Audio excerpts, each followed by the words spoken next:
ইনানি সংবাদে স্বাগত। আমি ফারদিন। আর এই মুহূর্তে রয়েছে ধর্মতলার ওয়াইড চ্যানেলের সামনে। আমরা দেখানোর চেষ্টা করবো এই চিত্রটা যে শ্রমিকরা, খেটে খাওয়া মজদুর শ্রমিকদের আজ রাজভবন অভিযান। তাদের মূলত যে দাবি, অবিলম্বে 4 শ্রম কোড বাতিল করো, শিক্ষা, স্বাস্থ্য, রাষ্ট্রায়ত্ত ক্ষেত্রে বেসরকারীকরণ বন্ধ করতে হবে, ঠিকা প্রথা বন্ধ করো, সকলের জন্য স্থায়ী রোজগারের ব্যবস্থা করো, বেকারত্ব নির্মূল করো, মূল্যবৃদ্ধি রোধ করো, সাম্প্রদায়িক বিদ্বেষের রাজনীতি বন্ধ করো। এই মূলত কয়েক দফা দাবি নিয়ে তারা রাজভবন অভিযান দেখানোর চেষ্টা করবো। এখানে সেই চিত্রটা আমাদেরকে তুলে ধরার চেষ্টা করবো এবং কথা বলবো সাধারণ মানুষের সঙ্গে। তারা মূলত কি দাবি নিয়ে আজ তারা এখানে এসেছেন, অবশ্যই শোনাবো তাদেরকে কি বলছেন, তারা কি মূলত দাবি তারা রাখছেন আজকে।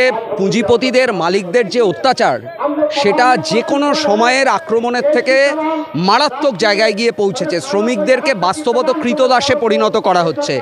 নতুন যে শ্রম আইন এসেছে সে বলছে যে পার্মানেন্ট ওয়ার্ক বলে আর কিছু হবে না, ফিক্সড টার্ম এমপ্লয়মেন্ট, ইউনিয়ন করার অধিকার, সংগঠিত হওয়ার অধিকার, ধর্মঘটের অধিকার, সমস্ত অধিকার যা এতদিন ধরে শ্রমিকরা লড়াই করে অর্জন করেছিল, সমস্ত অধিকার আজকে সরকার কেড়ে নিচ্ছে, মালিকগুলো কেড়ে নিচ্ছে।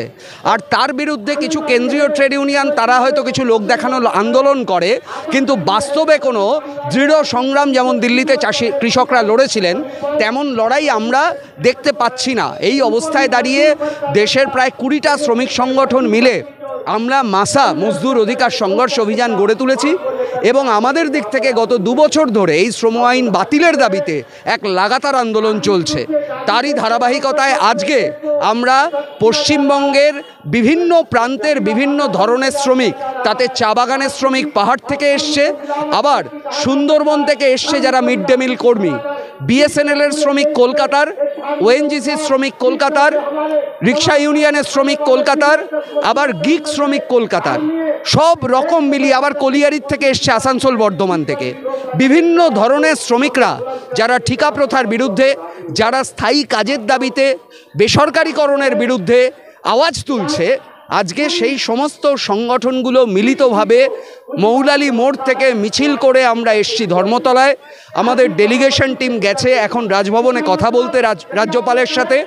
আমরা জানি রাজ্যপাল একটা আনুষ্ঠানিক পদ, আমাদের আজকের আন্দোলনের মিছিলের এই কর্মসূচি, এই ডেপুটেশন কোনো কিছু বদলে দেবে না, এটা একটা প্রতীকী। কিন্তু আমরা প্রস্তুতি নিচ্ছি আরও বড় লড়াইয়ের। যখন আমরা রাজভবন বা রাষ্ট্রপতি ভবন শ্রমিকরা ঘেরাও করবে, আমরা সেই কর্মসূচির প্রস্তুতি হিসেবেই বৃহত্তর লড়াইয়ের অংশ হিসেবে আজকে পশ্চিমবঙ্গের বুকে শ্রমিকদের রাজভবন অভিযান করছি।